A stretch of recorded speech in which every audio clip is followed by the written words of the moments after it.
Doctor साहब, लेकिन अमेरिकी मॉडल के तहत और न्यू लिबरल इकोनॉमिक प्रोजेक्ट के तहत हम रह रहे हैं, इसी में हमने ये चीज़ें हासिल करनी थी, वो तो कहीं नहीं मिली, ना ट्रिकल डाउन हुआ, ना जॉब क्रिएट हुई, माल सारा ऊपर चला गया। तो फिर हमें मॉडल की बात तो करनी पड़ेगी डॉक्टर साहब।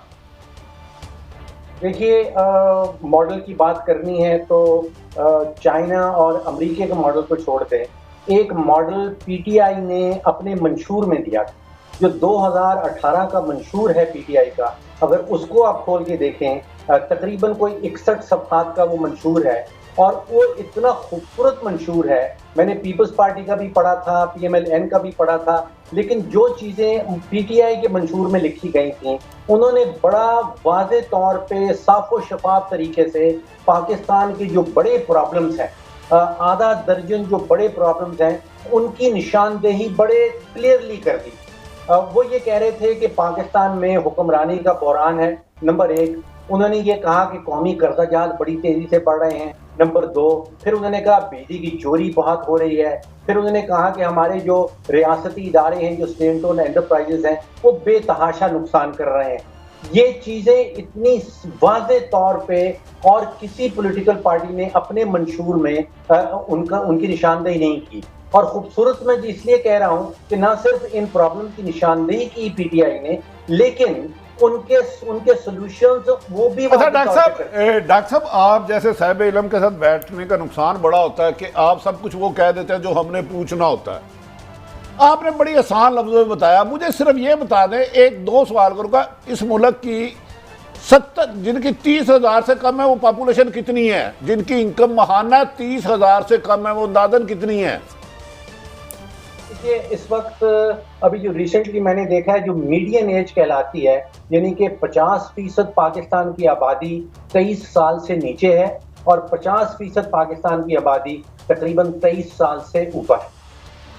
अच्छा, इसमें बता दें, मैं इनकम कहा था, महाना इनकम 23,000 से। अच्छा, तो ये बता दें जिसके 3 बच्चे हैं उसकी 30,000 सैलरी है, क्या वो अपने बच्चों को 3 वक्त पेट भर के खाना खिला सकता है, तालीम की सहूलत दे सकता है, बीमार हो तो इलाज करा सकता है, बिजली का बिल दे सकता है, गैस का बिल दे सकता है, मोटरसाइकिल में पेट्रोल डाल के 14 अगस्त में साल बाद अपने बच्चों को सैर करा सकता है इस इनकम में?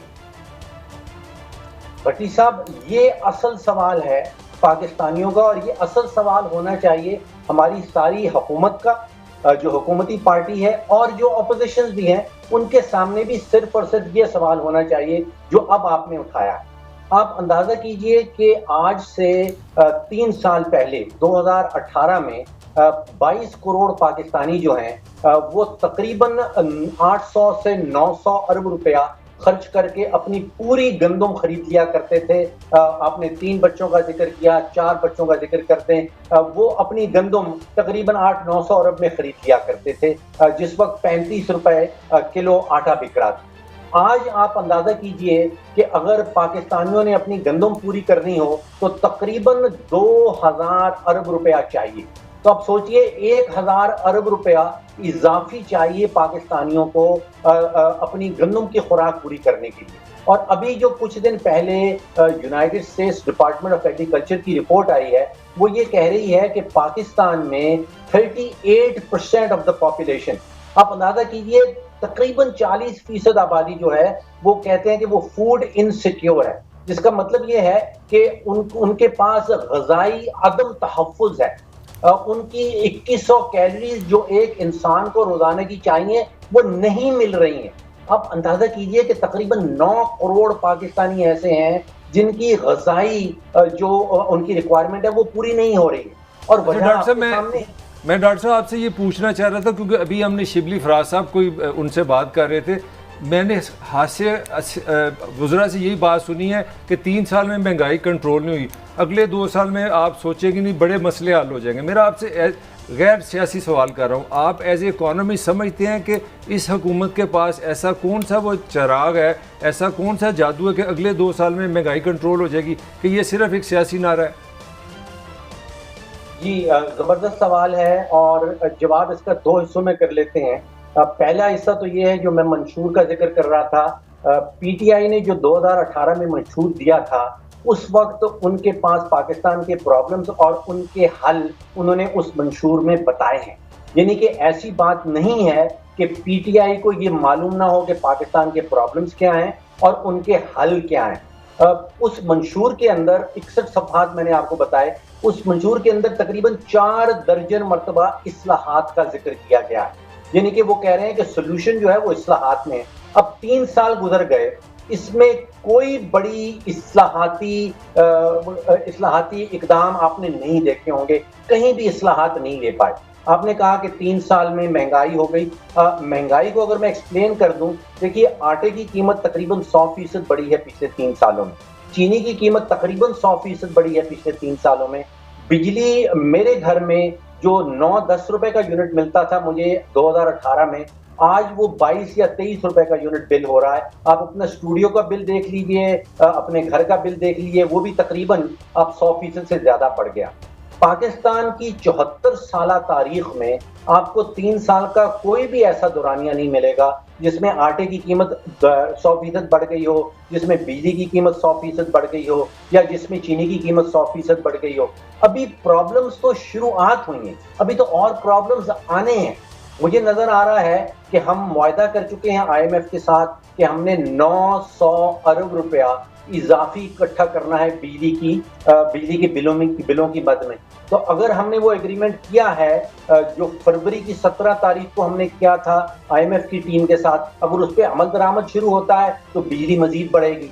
हमने एक मुआहदा और किया था कि हमने 600 अरब रुपया के इजाफी टैक्स लगाने हैं पेट्रोल और डीजल के ऊपर, अभी तक नहीं लगे हैं।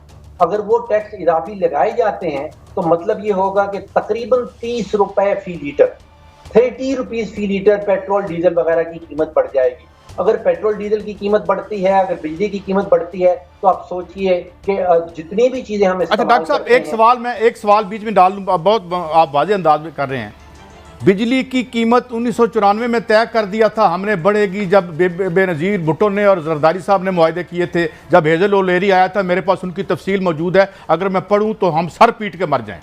इसके बाद जो हमने मुआहदे किए बिजली के, नवाज शरीफ एंड कंपनी ने जो मुआहदे किए उसमें कैपेसिटी पेमेंट रखी 2 रुपए का। यहाँ के हमारे वापडा के चीफ थे जो कहते थे कि 2 रुपए की बिजली 12 रुपए की बेचोगे तो इंडस्ट्री बर्बाद तो होगी। आप IPPs को हाथ डालते हैं तो पता चलता है हुकूमत गिर जाएगी, हम शुगर माफिया को हाथ डालते हैं तो पता चलता है फार्मर ब्लॉक बन जाएगा। तो ये सारी एलीट कैप्चर कर चुकी है इस मैशत को, और हम जिस वक्त तक इनको आउट ऑफ बिजनेस नहीं करते हम आटा सस्ता नहीं कर सकते। एग्री करते हैं आप? मैं 100% आपसे एग्री करता हूं कि जब तक ये बड़े बड़े जो कार्टेल्स हैं, जिनको हमारे वज़ीर आज़म साहब माफिया कहते हैं, जब तक इनको तोड़ा नहीं जाएगा उस वक्त पाकिस्तान की मईशत कहीं बढ़ने वाली नहीं है। आप अंदाजा कीजिए कि 2013-14 का जो माली साल था उसमें पाकिस्तान ने 31 अरब डॉलर की एक्सपोर्ट की थी, और इस साल हम दोबारा 31 अरब डॉलर की एक्सपोर्ट किए हैं हमने, और हम जश्न मना रहे हैं। आप सोचिए कि 8-9 साल पहले जो हमने एक्सपोर्ट की थी, अब हम उस लेवल पे पहुंचे हैं